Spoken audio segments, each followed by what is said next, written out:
നമസ്തേ. പാല brilliant study സെൻറ്ററിൽ നിന്നും ഞാൻ ശിവൻ. കീം 2023 കേരളത്തിൽ സ്ഥിതി ചെയ്യുന്ന മെഡിക്കൽ കോളേജുകളുടെയും എഞ്ചിനീയറിംഗ് കോളേജുകളുടെയും ബിഫാം കോളേജുകളുടെയും ആർക്കിടെക്ചർ കോളേജുകളുടെയും മറ്റ് മെഡിക്കൽ അലൈഡ് കോഴ്സുകളുടെയൊക്കെ പ്രവേശനം തീരുമാനിക്കുന്ന കേരള എൻട്രൻസ് കമ്മീഷന്റെ വെബ്സൈറ്റ് ce.kerala.gov.in എന്ന വെബ്സൈറ്റിൽ ഈ വർഷം അപേക്ഷിച്ച ഏതാണ്ട് 1.5 ലക്ഷത്തോളം കുട്ടികളുടെ ഫോട്ടോ, സിഗ്നേച്ചർ, കാൻഡിഡേറ്റിൻ്റെ പേര് എന്നിവ എൻട്രൻസ് കമ്മീഷണർ പരിശോധിക്കുകയും ആവശ്യമായ തെറ്റുകൾ തിരുത്തുവാനുള്ള അവസരം ഇപ്പോൾ നൽകുകയും ചെയ്തിട്ടുണ്ട്.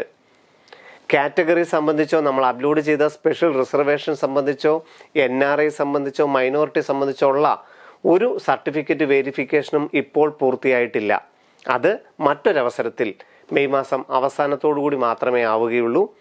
ഇപ്പോൾ Kerala engineering entrance exam May 17 നടക്കുന്നത് കൊണ്ട് അപ്ലൈ ചെയ്ത എല്ലാ കുട്ടികളുടെയും, മെഡിക്കലിൻ്റെ MBBSനും BDSനും ഒക്കെ ഉൾപ്പെടെ അപ്ലൈ ചെയ്ത എല്ലാ കുട്ടികളുടെയും, അപ്ലൈ ചെയ്ത 1.5 ലക്ഷം കുട്ടികളുടെയും ഫോട്ടോയും സിഗ്നേച്ചറും അപ്ലോഡ് ചെയ്തതിൽ ക്ലാരിറ്റിയിൽ എന്തെങ്കിലും കുറവുണ്ടോ, അത് ക്ലാരിറ്റി കുറവുണ്ട്, ഡിഫക്റ്റ് ആണ് എന്നുണ്ടെങ്കിൽ ആ 2 ഇമേജുകളിൽ ഏതെങ്കിലും ഒന്നിൽ മാറ്റാനുള്ളൊരു നോട്ടിഫിക്കേഷനാണ് ഇപ്പോൾ പബ്ലിഷ് ചെയ്തിരിക്കുന്നത്. അതോടൊപ്പം തന്നെ കാൻഡിഡേറ്റിൻ്റെ 10th മാർക്ക് ലിസ്റ്റ് നമ്മളോട് അപ്ലോഡ് ചെയ്യാൻ പറഞ്ഞിട്ടുണ്ടായിരുന്നു. ആ മാർക്ക് ലിസ്റ്റിൽ കാൻഡിഡേറ്റിൻ്റെ പേര് പോലെ തന്നെയാണ് പേര് ടൈപ്പ് ചെയ്തിരിക്കുന്നതെന്ന് ഒരു ഉറപ്പ് വരുത്തണമായിരുന്നു. അങ്ങനെ കാൻഡിഡേറ്റിൻ്റെ ക്ലാസ് 10 മാർക്ക് പോലെ അല്ലാത്തവർക്ക് അവരുടെയും പേരും കറക്റ്റ് ചെയ്യാനുള്ള അവസരമാണ് ഇപ്പോൾ നൽകിയിരിക്കുന്നത്. ce.kerala.gov.in എന്ന വെബ്സൈറ്റ്, കീം 2023 കാൻഡിഡേറ്റ് പോർട്ടൽ. ഇതിനകത്ത് ആപ്ലിക്കേഷൻ നമ്പറും പാസ്വേഡും എൻ്റർ ചെയ്തിട്ടാണ് നമ്മൾ ഫോട്ടോയും സിഗ്നേച്ചറും പേരും ഇപ്പോൾ വെരിഫൈ ചെയ്യേണ്ടത്. എഞ്ചിനീയറിങ്ങിനും മെഡിക്കലിനും അപേക്ഷിച്ച് എല്ലാ കുട്ടികളും പ്രൊഫൈൽ വെരിഫൈ ചെയ്യേണ്ടതാണ്. അതിൻ്റെ വിശദമായ നോട്ടിഫിക്കേഷൻ ഏത് സമയത്തിനുള്ളിൽ ചെയ്യണമെന്നുള്ളത് നമുക്കൊന്ന് വിശദമായി നോക്കാം. ഇതാണ് അതിൻ്റെ നോട്ടിഫിക്കേഷനിൽ പറഞ്ഞിരിക്കുന്നത് എഞ്ചിനീയറിംഗ്, ആർക്കിടെക്ചർ, ഫാർമസി, മെഡിക്കൽ എന്നിവയുടെ എല്ലാം ഫോട്ടോയ്, സിഗ്നേച്ചർ, കാൻഡിഡേറ്റിൻ്റെ പേര് എന്നിവയാണിപ്പോൾ അവർ വെരിഫൈ ചെയ്തിരിക്കുന്നത്. ഇന്നലെ മുതൽ അത് സൈറ്റിൽ ലഭ്യമായിട്ടുണ്ട്.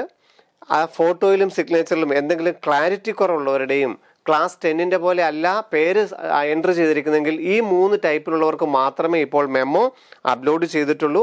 ഇത് പരിഹരിക്കാനായിട്ട് മെയ് 2 വരെയാണ് സമയം നൽകിയിരിക്കുന്നത്. മെയ് 2 ഈ 3 കാര്യങ്ങളും എല്ലാവരും പരിശോധിച്ച് ഉറപ്പുവരുത്തേണ്ടതാണ്. കാരണം നമുക്ക് എഞ്ചിനീയറിംഗിൻ്റെയും ബിഫാമിൻ്റെയും പരീക്ഷയ്ക്ക് വേണ്ടി അഡ്മിറ്റ് കാർഡുകൾ നമുക്ക് 5 അപ്ലോഡ് ചെയ്യേണ്ടതായിട്ടുണ്ട് എൻട്രൻസ് കമ്മീഷണർക്ക്. അതുകൊണ്ട് 2 ഈ പ്രൊഫൈൽ വെരിഫിക്കേഷൻ എല്ലാവരും കംപ്ലീറ്റ് ചെയ്തിരിക്കണം. കീം 2023 കാൻഡിഡേറ്റ് പോർട്ടലിൽ ലോഗിൻ ചെയ്ത് കഴിഞ്ഞാൽ ഫോട്ടോയിലോ സിഗ്നേച്ചറിലോ പേരിലോ കറക്ഷൻ ഉള്ളവർക്ക് മെമ്മോ വന്നിട്ടുണ്ട്. അതെങ്ങനെയായിരിക്കും നമുക്ക് നോക്കണ്ടേ. ഇതാണ് കാൻഡിഡേറ്റ് പോർട്ടൽ. ആപ്ലിക്കേഷൻ നമ്പറും പാസ്വേഡും വെച്ച് ലോഗിൻ ചെയ്യുന്നു. ഈ കുട്ടിയുടെ, ഈ അപ്ലോഡ് ചെയ്തിരിക്കുന്ന കുട്ടിയുടെ സിഗ്നേച്ചറിനാണ് ഡിഫക്റ്റ് ഇൻ സിഗ്നേച്ചർ എന്ന് ഇവിടെയുണ്ട്. അത് പരിഹരിക്കുന്നതിനുള്ള മെമ്മോ ഇവിടെ ആയിട്ടുണ്ട്. അപ്പം ലോഗിൻ ചെയ്ത് വരുമ്പോൾ ഈ പേജ് ആയിരിക്കണം വരേണ്ടത്. അപ്പം കാൻഡിഡേറ്റ് ലോഗിൻ ചെയ്ത് വരുമ്പോൾ ഈ പേജാണ് വരേണ്ടത്.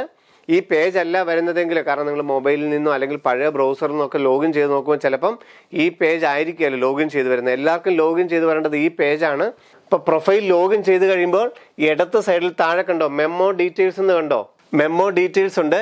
ഈ മെമ്മോ ഡീറ്റെയിൽസ് ആയിരിക്കണം നമ്മൾ കറക്റ്റ് ചെയ്യേണ്ടത്. മെമ്മോ ഡീറ്റെയിൽസ് ക്ലിക്ക് ചെയ്ത് കഴിഞ്ഞാൽ എന്തിനാണ് കറക്ഷൻ ഉള്ളതെന്ന് പറയുന്നത്. അപ്പോൾ നമുക്ക് ആ കറക്റ്റ് ചെയ്യേണ്ടത്, ഇതിപ്പോൾ ഓൾറെഡി അപ്ലോഡ് ചെയ്ത് കഴിഞ്ഞിരിക്കുന്നു. അപ്പോൾ ഇവിടെ ബ്രൗസ് ബട്ടൺ ഉണ്ട്. ബ്രൗസ് ചെയ്ത് കഴിഞ്ഞാൽ നമുക്ക് ആ സിഗ്നേച്ചർ കറക്റ്റ് ചെയ്യാം. അതവർ വെരിഫൈ ചെയ്തിട്ട് അത് കറക്റ്റ് ആണെന്നുണ്ടെങ്കിൽ നമ്മുടെ പ്രൊഫൈലിലോട്ട് നമുക്കത് കാണുകയും ചെയ്യാം. മെമ്മോ കറക്റ്റായി കിടക്കുന്നത് 2-3 ദിവസത്തിനുള്ളിൽ കാണുകയും ചെയ്യാം. രണ്ടാമത് ചെയ്യുന്നത് വീണ്ടും കറക്ഷൻ ആണെങ്കിൽ വീണ്ടും ബ്രൗസ് ബട്ടൺ വരും. വീണ്ടും നമ്മൾ കറക്റ്റ് ചെയ്യേണ്ടതായിട്ടുണ്ട്. അപ്പം അപ്ലോഡ് ചെയ്തത് തന്നെ വീണ്ടും നിങ്ങൾ ചെയ്യരുത്. അതിന് അപാകത ഉള്ളതുകൊണ്ടാണ് ഇപ്പോൾ മെമ്മോ വന്നിരിക്കുന്നത്.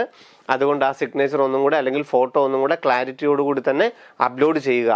അതുപോലെ തന്നെ കാൻഡിഡേറ്റിൻ്റെ 10ാം ക്ലാസ്സിൻ്റെ പേര് പോലെ അല്ല നിങ്ങൾ ടൈപ്പ് ചെയ്തിരിക്കുന്നതെങ്കിൽ, അല്ലെങ്കിൽ 10ാം ക്ലാസ്സിൻ്റെ മാർക്ക് ലിസ്റ്റ് ക്ലാരിറ്റി ഇല്ലാത്തതാണ് ചെയ്തിരിക്കുന്നതെങ്കിൽ, ചിലർ കോപ്പിയൊക്കെ ചെയ്തിരിക്കുന്നത്, അപ്പോൾ ക്ലാരിറ്റി ഒട്ടും കാണുകയില്ല, അവരും മാറ്റി ചെയ്യേണ്ടതാണ്. അതുപോലെ തന്നെ US, UK, ഓസ്ട്രേലിയ പോലെയുള്ള സ്ഥലങ്ങളിൽ 10th വരെ കംപ്ലീറ്റ് ചെയ്തിട്ട് അല്ലെങ്കിൽ അവിടെ +1+2 വരെ പഠിച്ചിട്ട് തിരിച്ച് ഇവിടെ വന്ന എഞ്ചിനീയറിങ്ങിനോ മെഡിക്കലിനോ അപ്പിയർ ചെയ്യുന്നവർ കുട്ടികൾക്ക് അവർക്ക് ക്ലാസ് 10 പ്രത്യേകിച്ച് ഒരു സർട്ടിഫിക്കറ്റ് ഇല്ല. അവർക്കെല്ലാവർക്കും മെമ്മോ വന്നിട്ടുണ്ട്. അതുകൊണ്ട് അവരത് എൻട്രൻസ് കമ്മീഷനായിട്ട് ഓഫീസ് കോൺടാക്ട് ചെയ്തിട്ട് പകരം പേര് വെരിഫൈ ചെയ്യുന്നതിന് ഏത് ഡോക്യുമെൻ്റ് ആണ് അപ്ലോഡ് ചെയ്യേണ്ടതെന്ന് ചോദിച്ചു മനസ്സിലാക്കി വേണം ഈ മെമ്മോ കറക്റ്റ് ചെയ്യാനായിട്ട്. ഗൾഫ് കൺട്രികളിലൊക്കെ CBSE തന്നെ ആയതുകൊണ്ട് അത് തന്നെ മതി.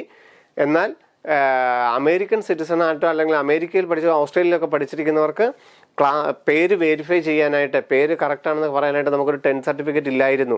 അവർ പകരം ഏതെങ്കിലും ഒരു എഡ്യൂക്കേഷൻ സർട്ടിഫിക്കറ്റ് അപ്ലോഡ് ചെയ്തിരിക്കുന്നത്. അപ്പോൾ അത് പോരാ, എൻട്രൻസ് കമ്മീഷൻ അവർക്ക് മെമ്മോ വിട്ടിട്ടുണ്ട്. അവരോടത് എൻട്രൻസ് കമ്മീഷനായിട്ട് ഓഫീസുമായിട്ട് കോൺടാക്ട് ചെയ്തിട്ട് അത് കറക്റ്റ് ചെയ്യേണ്ടതാണ്.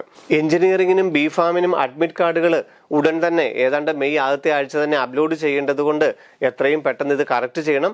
ഇത് കറക്റ്റ് ചെയ്ത് കഴിഞ്ഞാൽ മാത്രമേ എഞ്ചിനീയറിങ്ങിനും BPharmനും അഡ്മിറ്റ് കാർഡുകൾ സൈറ്റിൽ ലഭ്യമാകുകയുള്ളൂ. അല്ലെങ്കിൽ അത് അപ്ലോഡ് ചെയ്ത് കറക്റ്റ് ചെയ്യുന്നതിനും വരെ അവർ വീണ്ടും സൈറ്റ് ബ്ലോക്ക് ചെയ്ത് വെക്കും. അതുകൊണ്ട് അത് എത്രയും പെട്ടെന്ന് എല്ലാവരും തന്നെ പ്രൊഫൈൽ വെരിഫൈ ചെയ്യണം. നമ്മൾ വിവിധ കാറ്റഗറികൾ, ഈഴവ, മുസ്ലിം, അതുപോലെ തന്നെ SC ST, income certificate, minority, NRI, EWS അങ്ങനെയുള്ള സർട്ടിഫിക്കറ്റുകൾ അപ്ലോഡ് ചെയ്തിട്ടുണ്ട്. അതിൻ്റെ സർട്ടിഫിക്കറ്റ് വെരിഫിക്കേഷൻ നടക്കുന്നതേ ഉള്ളൂ. അത് പിന്നീട് ഒരു അവസരത്തിൽ വീണ്ടും കാൻഡിഡേറ്റ് പോർട്ടൽ ഓപ്പൺ ചെയ്യാനുള്ള അവസരം നൽകുകയും ആ സർട്ടിഫിക്കറ്റുകൾ കറക്റ്റ് ചെയ്യാനായിട്ട് പിന്നീട് ഒരാഴ്ചയോളം സമയം വീണ്ടും നൽകുന്നതായിരിക്കും. അങ്ങനെ ഒരു കറക്ഷൻ ഇപ്പോൾ വന്നിട്ടില്ല. ഫോട്ടോയും സിഗ്നേച്ചറും ക്ലാസ് 10ന്റെ സർട്ടിഫിക്കറ്റും മാത്രമേ ഇപ്പോൾ വെരിഫൈ ചെയ്തിട്ടുള്ളൂ. കീം 2023 കേരളത്തിലെ എഞ്ചിനീയറിംഗ് കോളേജുകളിലും മെഡിക്കൽ കോളേജുകളിലും അഗ്രികൾച്ചർ, വെറ്റിനറി, ആയുർവേദമുള്ള കോളേജുകളിലും BPharm, ആർക്കിടെക്ചറിനൊക്കെ കേരളത്തിലൊരു പ്രവേശനം നേടേണ്ടത് കേരള എൻട്രൻസ് കമ്മീഷനുടെ അലോട്ട്മെന്റ് വഴിയാണ്. അപ്പോൾ ഏറ്റവും പ്രധാനപ്പെട്ട ഈ പ്രൊഫൈൽ വെരിഫിക്കേഷൻ അപ്ലൈ ചെയ്തിരിക്കുന്ന എല്ലാ കുട്ടികളും നിർബന്ധമായും ചെയ്യേണ്ടതാണ്. വീണ്ടും കാണാം. നന്ദി, നമസ്കാരം. എൻട്രൻസ് സംബന്ധമായ വാർത്തകളും അപ്ഡേഷനുകളും ഏറ്റവും വേഗം ആധികാരികമായി അറിയാൻ ബ്രില്യൻറ്റ് സ്റ്റഡി സെന്റർ പാല യൂട്യൂബ് ചാനൽ സബ്സ്ക്രൈബ് ചെയ്യുക. ബെൽ ഐക്കൺ അമർത്തുക. ഈ വീഡിയോ മറ്റു സുഹൃത്തുക്കളിലേക്കും ഷെയർ ചെയ്ത് നൽകുക.